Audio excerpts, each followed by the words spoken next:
ورفعت عيني للسماء أرى بها أرى بها. Berjumpa kembali dengan saya Teguh Iqbal Johar selaku petani, dan malam ini saya akan ngobrol-ngobrol bersama sahabat saya, seorang petani juga ya, dari channel Aventador 007. Beliau merupakan seorang petani porang. Nah, alhamdulillah kita diberikan kesempatan untuk kembali bisa live bareng beliau. Beliau adalah, saya mau bilang Habib ini nggak enak. Beliau udah larang sama saya. Saya panggil saja Ye aja ya. Nah, bersama Ye Muhammad sudah hadir di tengah-tengah kita. Kita akan ngobrol-ngobrol seputar porang atau seputar apa aja. Nah, Habib, sekarang Anda manggil Bib lagi nih, tapi anggap aja Bib. Tabib aja lah, Tabib Bib gitu. Ya Bib ya, apa ya? Sebelum lanjut nonton video ini, jangan lupa like, tekan tombol subscribe, nyalain loncengnya, dan share ke teman-teman kalian. Jadi, gitu, diringkas saja jadi Bib aja lah. Jadi gini, sekarang kan banyak fenomena masalah Habib palsu. Kemudian jadi kontroversi di kalangan masyarakat. Bahkan saya sendiri dan antum nggak usah nonton channel Ana karena sekarang lagi banyak kontroversi. Biar Ana aja yang nonton. Terus dulu Ana ingat sekitar tahun 96 ya, kita datang ke Jawa, terutama di daerah antum tuh, daerah Jawa Timur tuh. Itu pada masa itu bahkan kita itu jarang sekali menemukan yang namanya Sayyid, nama depannya, tapi nama depannya ada. Ada misalnya kayak Asda, kemudian Al-Habsyi, kemudian Ali Drus, tapi nama depannya itu nggak ada Habibnya atau nggak ada Sayyidnya. Bahkan kita bertanya, kok kenapa nggak dipasang Sayyid gitu? Nah, kemudian mereka menjawab, kami tidak berani katanya. Nah, sekarang kita perhatikan, masih kecil, masih muda, ya, kemudian belum bisa mengontrol diri, masih seperti kita misalnya, itu kok gelarnya bukan cuma Sayyid, tapi lebih ke atas lagi tuh, Habib gitu. Nah, itu yang pertama Bib ya. Nanti dikasih tanggapan, nanti Ana silent. Kemudian yang kedua, banyak juga yang nanya nih, itu kan hubungan nasab, silsilah, biasanya kan dari bapak. Lah, ini khusus untuk cucu Rasulullah, kenapa dari Sayyidah Fatimah? Kenapa nggak ke Sayyidina Ali? Begitu. Fadhal. Oke, bismillahirrahmanirrahim.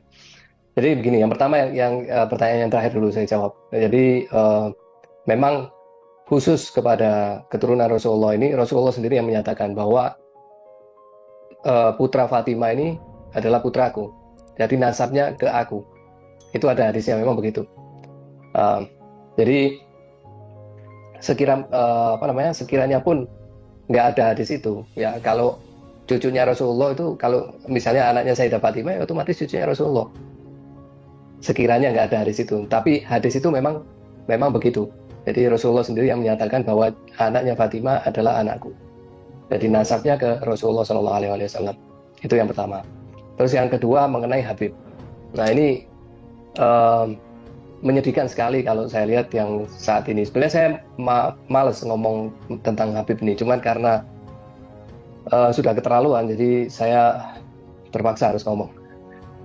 Jadi akhir-akhir ini saya ngomong tentang Habib karena saya udah nggak bisa lagi nahan terhadap distorsi dari Habib ini, karena sudah terlalu banyak mencederai para habaib yang saya tampilkan di konten saya, foto-foto para aulia itu. Jadi mereka akhirnya terfitnah oleh orang-orang Habib-Habib palsu atau Habib-Habib gadungan. Tapi sebenarnya yang perlu kita ketahui, apa itu Habib dan siapa yang pertama dipanggil Habib.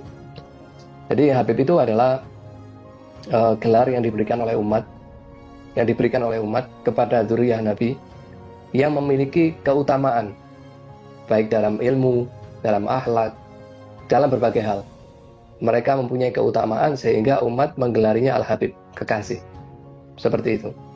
Sebelum-sebelumnya dzurriyyah Nabi ini dipanggil Sayyid, kalau yang alim dipanggil Imam, ada yang Syekh, yang seperti itu, kayak Imam Ali, Imam Hasan, Imam Husain, Imam Ali Zainal Abidin, Imam Muhammad Al-Baqir, Imam Ja'far Shadiq, Imam Musa Al-Kadzim, Imam Ali Al-Uraidi, terusnya sampai Imam Ahmad Al-Muhajir, dan seterusnya. Kemudian Syekh Al-Baqir Muqaddam, dan seterusnya, Syekh Abu Bakar As-Sakran, Syekh Bakar bin Salim, Syekh Akil bin Salim. Begitu untuk kalangan ulama panggil-panggilannya. Tapi setelah kemudian ketika zamannya Habib Umar bin Abdurrahman Al-Atos, penyusun Ratib Al-Atos, itu beliau digelari Al-Habib oleh umatnya. Karena ketinggian keluhuran budi pekerti, amalnya, akhlaknya, ilmunya, dan segalanya. Sehingga masyarakat sangat mencintai beliau dan menggelarinya Al-Habib. Begitu. Nah, kemudian setelahnya, setiap kali Dzurriyyah Nabi yang mempunyai keutamaan khusus oleh umat digelari Al-Habib. Dan itu jumlahnya nggak banyak. Meskipun di Hadramaut. Di Hadramaut sampai hari ini, gelar yang memiliki gelar Al-Habib itu hanya beberapa orang.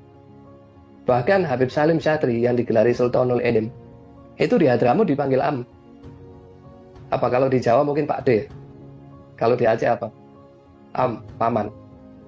Jadi orang kalau ngirim undangan Al-Am, Salim bin Abdullah Syatri. Padahal beliau itu pimpinan Rubat Tarim. Rubat Tarim ini madrasah pesantren salah satu yang tertua di Tarim, yang melahirkan banyak dai-dai besar ke penjuru dunia. Salah satunya yang saya tampilkan di konten saya itu Al-Habib Idrus bin Salim Al-Jufri, atau guru tua dari Palu. Beliau alumni situ. Dari beliau satu orang ini aja, beliau bisa mendirikan 420 pesantren. Coba bayangin. Satu lulusan Rubat Tarim, 420 pesantren. Dan pesantren itu sekarang sudah berkembang menjadi hampir 2000 pesantren. Dengan 420 madrasah maksud saya. Sekarang sudah berkembang menjadi hampir 2000 hampir 2000 madrasah. Dan madrasah-madrasah itu ada yang belasan pesantren. Bahkan ada perguruan tinggi. Itu dari satu orang, Al-Habib Idrus bin Salim Al-Jufri, Palu. Ada juga Habib Abdul Qadir bin Ahmad Bilfiqih. Itu seorang musnid. Beliau muridnya juga ribuan. Salah satu di antara muridnya itu Habib Quraish Shihab. Itu alumni Darul Hadis Malang. Dan Habib Abdul Qadir itu lulusan dari Rubat Tarim. Jadi gelar Habib ini nggak main-main. Ada kekhususan. Nggak semua orang dipanggil Habib. Bahkan sampai terakhir tahun berapa ya? Tahun 90-an itu sudah mulai sedikit sekali Habib. Banyak yang sudah meninggal.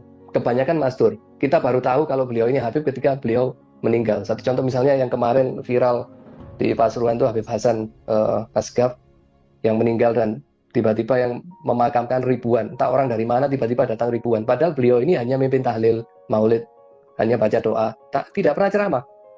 Tidak pernah ceramah apapun. Setiap hari naik sepeda, datang diundang majelis tahlil, dia disuruh baca doa. Maulid dia suruh baca doa. Cuma itu aja. Tapi begitu ketika beliau meninggal, nggak tahu gimana kabar itu begitu cepat tersebar dan ribuan orang menyambut datang di Pasuruan waktu itu. Mungkin masih ada itu videonya di YouTube. Dan dari sekian ribu orang yang hadir, tidak ada satu yang kena COVID. Nah sekarang yang saya lihat sekarang ini menyedihkan. Oh ya, ada satu lagi. Sebelum itu ada Habib Husain bin Abdullah Asgaf juga dari Gresik. Itu kira-kira 3-4 tahun yang lalu ya meninggalnya, saya lupa. Itu juga begitu, nggak pernah ceramah-ceramah beliau. Cuman kadang-kadang kalau diundang dia diminta tolong baca doa, kalau diundang tahlil, maulid, ya seperti itu. Tapi begitu beliau meninggal, kira-kira jenazahnya masih 3 kilo di belakang. Itu orang udah nyemut di depan.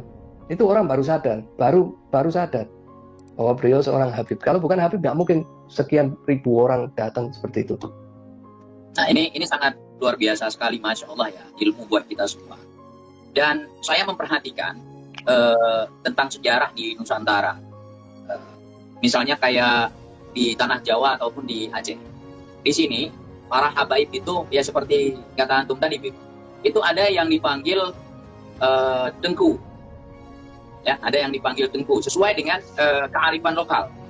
Ada yang memang dipanggil Syekh, ya, seperti tadi. Seperti halnya di Tanah Jawa, itu ada yang namanya Wali Songo. Mereka dipanggil Sunan. Padahal mereka memang dari Dzurriyyah. Yang saya ketahui itu dari kalangan Wali Songo itu memang banyak yang dari Dzurriyyah. Ya, mereka hampir semuanya tidak dipanggil Habib ya. Bahkan 6 di antara mereka itu berasal dari Samudra Pasai dan mereka dari Yaman sebenarnya. Kemudian berangkat ke Tanah Jawa untuk syiar. Mereka tidak dipanggil Habib. Enggak. Memang begitu. Dan banyak orang nggak tahu ya. Dikira Habib aulia itu yang ke Indonesia, ke Malaysia, ke Aceh, ke berbagai penjuru dunia itu mereka itu ngungsi. Kan ada sekarang dikatakan bahwa mereka itu ngungsi. Mereka nggak tahu bahwa itu perintah dari Rasulullah. Spesifik disuruh ke sana, kamu ke Sumatera, kamu ke Jawa, kamu ke sini, kamu ke situ. Mereka dapat dari ilham dari Rasulullah SAW. Jadi bukan ngungsi. Ini bukan orang-orang yang merantau kemana cari uang, enggak. Mereka memang berdakwah dan hasilnya kelihatan. Dan bukan numpang. Bukan. Dan hasilnya kelihatan, dakwahnya kelihatan, bisa diterima tanpa pertumpahan darah. Coba bayangin seandainya mereka para aulia ini, para habaib, para aulia, kalau mereka dakwah ke Indonesia, tiba-tiba datang ngatain misalnya wayang itu syirik, ini syirik, itu syirik. Kira-kira apa yang terjadi? Mungkin orang Indonesia menentang. Itu kalau masalah datangnya syiar itu kayak misalnya datang ke Aceh. Dulu di Aceh ada yang namanya tari saman. Ya. Tari saman itu kemudian ketika masuk ke beliau ini ke Aceh, samannya tidak dirubah, cuman yang diubah syairnya. Dan sekarang kan banyak juga yang membid'ahkan karena ngapain sholawat seperti itu, ngapain ini seperti itu, gitu kan. Banyak juga yang bilang seperti itu. Padahal dulu waktu beliau ini masuk merubah sedikit, tidak merubah banyak. Misalnya kayak Rapai gitu kan, ada kayak tamboring itu, banyak yang dirubah, banyak yang dibawa. Bahkan itu mungkin karena dulu ketika mereka masuk mungkin agak sedikit kentara sekali budaya yang tidak bernuansa Islam, sehingga beliau ini memperkenalkan ini tradisi Islam. Ini nggak apa-apa, nggak bertentangan dengan Islam, tinggal dilanjut saja, kemudian dirubah beberapa bagian. Gitu. Ya. Dan di sini juga sangat banyak sekali, dan saya baru mendengar istilah Habib-Habib muda yang baru-baru lahir itu reformasi kemari. Dulu kita hanya mendengar kata Sayyid atau kata Syarif. Ya. Habib itu hanya orang-orang tertentu. Contoh kayak Habib Abdurrahman Al-Habsyi ya. Beliau Al-Habsyi. Itu bahkan farmnya aja kita nggak tahu. Kita tahu Habib Abdurrahman Al-Hashi atau Habib Buga, nama tempat. Nama tempat beliau, Habib Buga. Kemudian beliau juga termasuk tokoh di kerajaan Aceh Darussalam pada waktu itu. Yang menyumbangkan tanah wakaf di Mekah beliau. Nah, ada beberapa lagi yang kita tahu, tidak banyak. Sementara sekarang ada yang mengaku Habib, mohon maaf ini ya, ada yang mengaku seperti itu. Sementara kadang kan kita kenal nih orangnya dari sini misalnya, kita tanya itu beliau itu Sayyid, saya nggak tahu, tiba-tiba jadi Habib, kemarin kondektur angkot gitu, sekarang tiba-tiba jadi Habib gitu, jadi penceramah gitu. Nah, ini yang sangat disayangkan. Kemudian saya juga sangat yakin Bib, kalau misalnya bukan dari kalangan Ahlul Bait ya, yang mungkin menikahi Syarifah, itu sangat kecil kemungkinan, walaupun mereka mengaku sebagai ini sebagai itu sangat kemungkinan. Kenapa? Karena para Ahlul Bait ini tentu ketika menikahkan anaknya pasti dengan keluarga yang dikenalnya. Ya kan, sudah dikenal dari sejak keturunannya, sudah dikenal baru dinikahkan, misalnya seperti itu. Nah, bahkan banyak kasus juga ketika ada pernikahan antara Sayyid ini dengan Syarifah, Sayyid palsu, biasanya Syarifahnya juga palsu, sama-sama palsu. Biasa kejadian seperti itu. Nah, sangat disayangkan ketika ada pernikahan Syarifahnya ini asli dari Ahlul Bait dan Sayyidnya ini KW. Nah, jadi Ana ingin tanya, kenapa Ahwal ini tidak boleh menikah dengan Ahlul Bait? Jadi gini, kan kita ini mayoritas mengikuti mazhab Syafi'i. Ya. Di mazhab Syafi'i itu disyaratkan harus sekufu, setara. Jadi begitu. Saya tidak mengatakan itu diharamkan, bukan berarti terus jadi zina seperti itu, enggak. Bukan. Tapi kalau dalam mazhab Imam Syafi'i itu enggak boleh. Jadi Syarifah menikah dengan selain daripada Dzuriyah itu kalau dalam mazhab Syafi'i dikatakan tidak sekufu, jadi nggak boleh gitu. Tapi bukan berarti bahwa hubungan mereka seperti orang muslimah menikah dengan orang kafir, zina, enggak begitu. Tapi harus kalau mengikuti mazhab Syafi'i harus konsisten, harus konsekuen. Ya, karena kalau kita logika kan, ini kan untuk meneruskan keturunan, karena keturunan nanti akan diteruskan oleh bapaknya. Jadi kalau bapaknya bukan keturunan ini kan tidak bisa meneruskan keturunan. Iya, pada hakikatnya kan menikah itu salah satu yang tujuan utamanya adalah melanjutkan garis keturunan. Pada hakikatnya begitu. Sehingga kalau kita sadar tentang itu, ya kita pilih-pilih dong. Kita mau kalau kita mau cari ibu yang seperti apa, mau cari bapak yang seperti apa untuk melanjutkan keturunan. Ya, tapi kan sekarang zaman modern, orang pergaulannya bebas, akhirnya mungkin ketemu bule, ketemu ini, ketemu itu. Jangan ketemu bule lah. Itu sekufu. Enggak, maksudnya kan ada nih misalnya pas kebetulan tinggal di Eropa atau di mana, ketemu jodohnya seperti itu. Lanjut. Ya begitulah kondisinya. Cuma yang saya garis bawahi di sini ya, kalau yang hal-hal seperti itu kan memang perkembangan zaman, akhirnya terjadi perubahan-perubahan. Tapi kalau kita konsisten dengan mazhab yang kita ikuti, ya kita harus konsisten dengan fikihnya juga, jangan diambil enak.